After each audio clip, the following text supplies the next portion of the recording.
All right, we've talked about on this channel selling t-shirts, selling merch.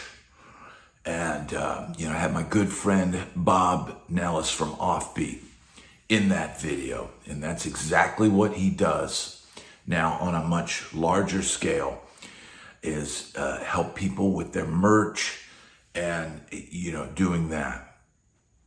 But if you're a club or bar musician, particularly the bands on Broadway and maybe, other bands in the blues bars and things like that, all across the United States, all across Europe, all across everywhere that you can think of, you may be just an alcohol salesman.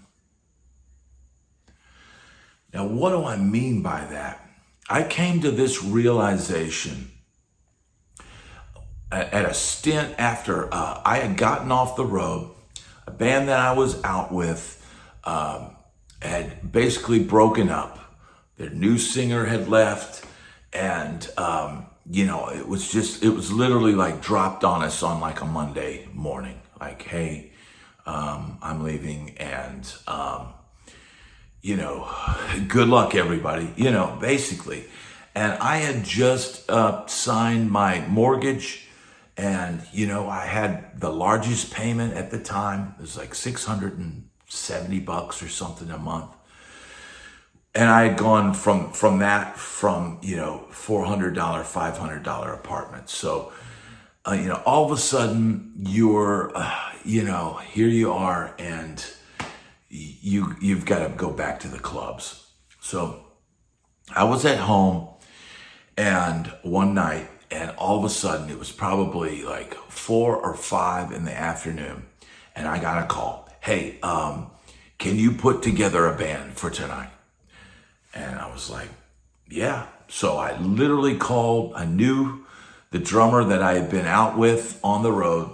I knew he would be home.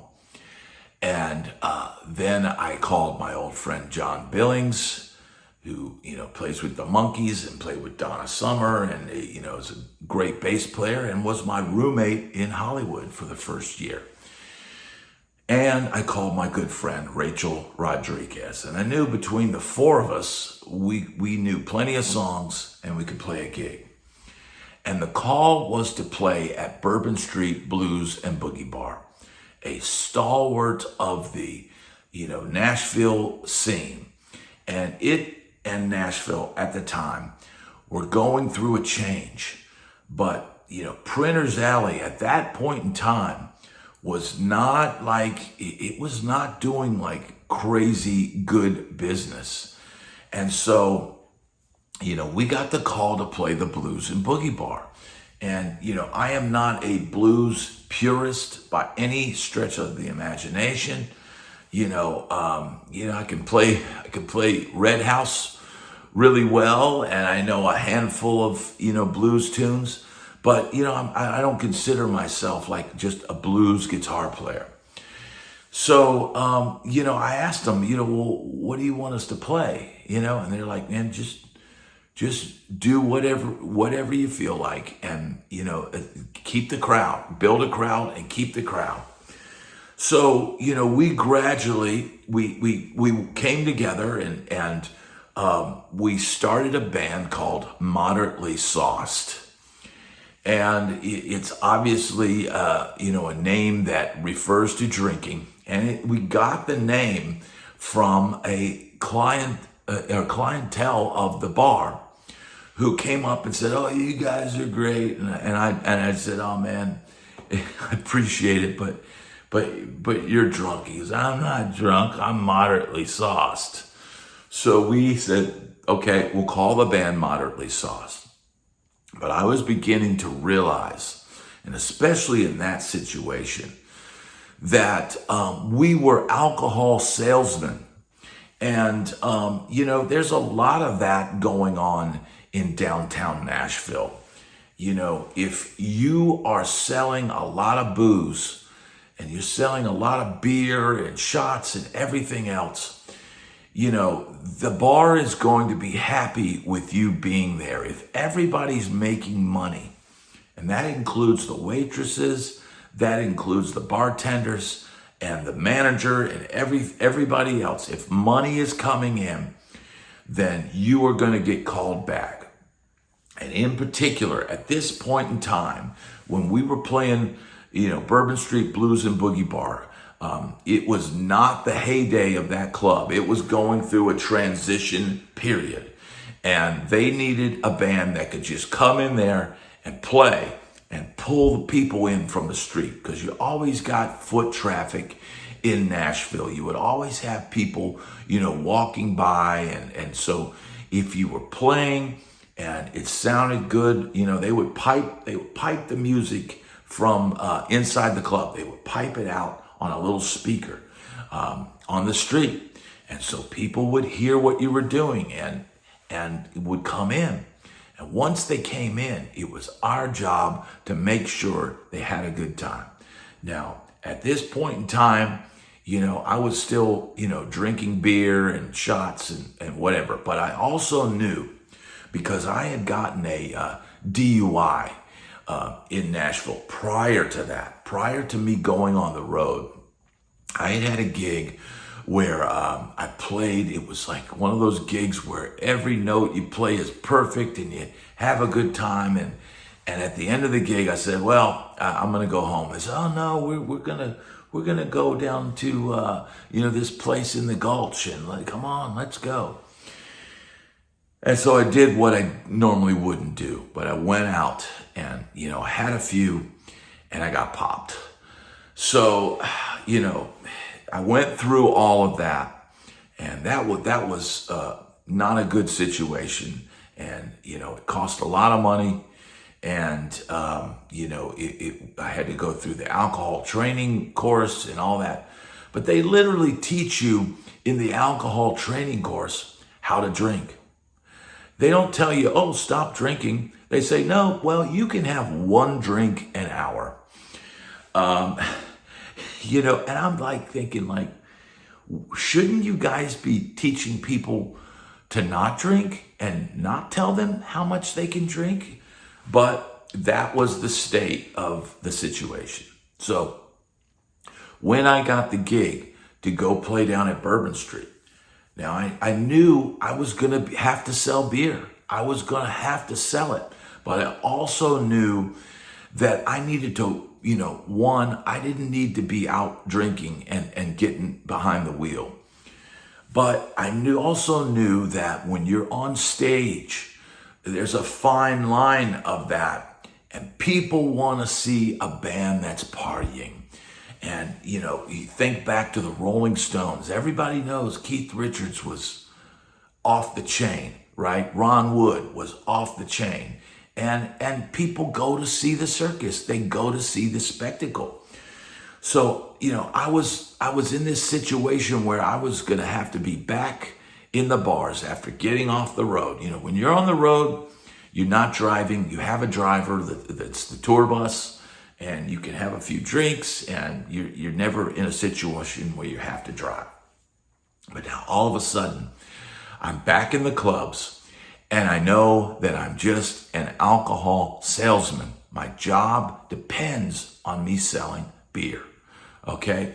So, how do you tread that line?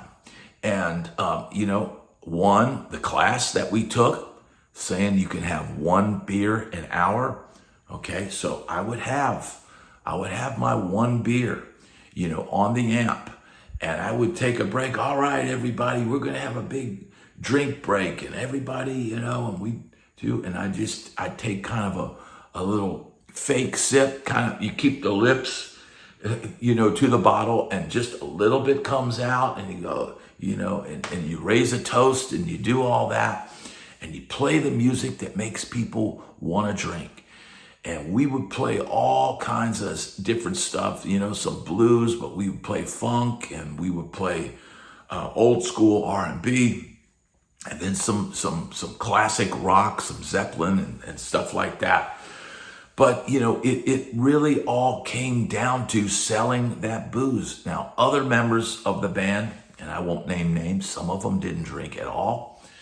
and we would have different people come and go on the gig. But, the singer, liked to have a few drinks. And so we would kind of incorporate that into our show. Now, I know there's a guy, I forget what the name is, but there's a guy down on Broadway that's a big guy. And he, I can't think of what they call him. It's maybe if anybody knows in the comments, but he's a huge guy, and he takes a beer and he puts it in his mouth and he plays guitar and he drains the beer, on stage. And, that's another one of those things where people see that in the audience. It makes them want to drink. And it's the same thing with certain types of music, certain things that you do on stage that propels people, just like when we were down at Bourbon Street, we would play sometimes, definitely an hour straight. I would try to push it and try to go 2 hours straight because I didn't want any dead air, and I wanted people from the street to hear it, come in, and stay. So I would do everything. I would engage the crowd. I would take pictures of the crowd. Hey, everybody, let's get a group picture. And, I would do all this stuff, which was not really playing, Yeah, I was playing guitar, but, I was kind of the MC of that gig. I took it upon myself to kind of be the David Lee Roth, the Toastmaster General of the immoral majority on that gig. And so I would, do my whole little spiel. It was kind of a David Lee Roth kind of spiel in the mic, and, get people to drink and, do all this stuff because I knew my job was dependent on it. So if you're playing in bars, if you're playing in clubs, it's you think, oh, I'm playing music, I'm selling myself. But in reality, your job is dependent on those alcohol sales, and your job is to sell booze. You are just like the guy that wheels in the alcohol to the club, except now you're the middleman and you're selling the beer to the people, and they're getting the beer, and then the guy in the truck is happy because they're getting a bigger order the next week. So, it's something to consider. If you're a younger guy out there, and I know it seems like the younger kids now don't drink like we used to do back in the day. I mean, back in the day, people drank a lot. Just like, back in the day, there were no container laws. When I first got to Nashville in 1994, there was no open container law. So you could be driving and have an open beer in your hands. There was no law against it. And then they changed it and they made it so the passenger could be the only one to have an open container. And then they eliminated it completely. So, things have changed, times have changed. People in the younger generation don't seem to drink as much as, older generation. The generation before me was even more, the Dean Martin generation. Everybody loves somebody. That guy made a whole career out of being drunk. And Gary Lewis, who, was the son of the comedian Jerry Lewis, and Martin and Lewis was the big team. He told me one time, he said, Dean Martin would show up at the door with a drink in his hand. You didn't even have to open the door and go, hey, Dean, can we make you a drink? And that's how different things were back in the day. Same thing with smoking, right? When I was coming up in the clubs, man, it was nothing to have the place filled with smoke, and you didn't even really think twice about it. It didn't seem to bother you. But later, and towards the end of my time in Nashville, when I would go somewhere where it was filled with smoke, I would just be, oh my God, it would just, I couldn't do it. There was one gig I played, and it was like a, R&B club outside of, on the edge of town. And man, that place was so filled with smoke that on the breaks, I'd just go stand outside by the side door. I just couldn't do it anymore. So, times have changed, things have changed, but I still think if you're playing in bars and you're playing, especially Nashville down on Broadway, man, you're an alcohol salesman. You're playing music and yeah, you're having a good time and doing all that, but your job is dependent on selling that beer and that liquor. And I know down there, the patrons will buy shots for the band, and it's a whole like scene as far as that goes. But the reality is you're not selling, music or your talent. You're an alcohol salesman.